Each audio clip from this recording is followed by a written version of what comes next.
Unang-una, kailangan mong maintindihan na God is not under our power.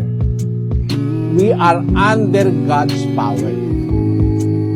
Hindi ko muna nalangin tayo, paghingi mo, agad-agad may obligasyang bigyan kanya agad. Although, nagaganap yun na pagkakailangan mo na ibibigay sa'yo ng Diyos. Pero kung halimbawa, hindi binibigay sa'yo, mag-iisip ka sa Biblia. Bakit kaya hindi binibigay? Maraming dahilan. Isang dahilan, hindi pa panahon. Isang dahilan yon. Basahin natin ang 6:2, ikalawang Korinto. Sapagkat sinasabi niya, sa panahong ukol, kita'y pinakinggan, at sa araw ng pagliligtas, kita'y sinaklolohan. Sabi ng Diyos dapat maintindihan natin ng Diyos Minsan di natin iniintindihan Diyos Sabi ng Diyos, sinasabi niya, ang Diyos ang may sabi, sa panahong ukol kita'y pinakinggan. Ang Diyos pala, may panahong ukol.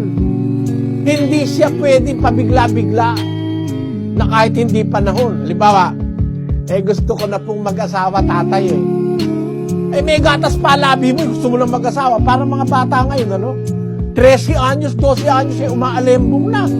Gusto na ng lalaki. Wala pa, hindi pa sa panahon yun. Hindi pa dapat, parang ganon, kapatid. Ikaw man, ang anak mo, sabi, nanay, mahal ko po si Fred. Nonoy, sige na, payagan nyo na ako. Nonoy, mahal na mahal ko po si Fred. Alam mo namang hindi pa panahong ukol. Papayag ka ba?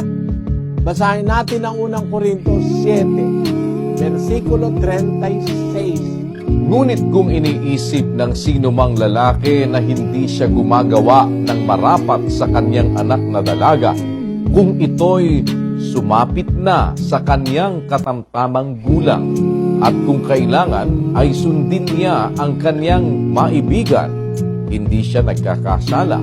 Bayaang mag-asawa sila. Tamo kapatid, may panahong ukol Kung halimbawa, yung anak mo nagwawala, gustong mag-asawa, pinipigilan mo, bata pa. Kung sumapit na ang kanyang katamtamang gulang at kailangan sundin na niya ang kanyang maibigan, bayaan mo siyang mag-asawa, hindi ka nagkakasala.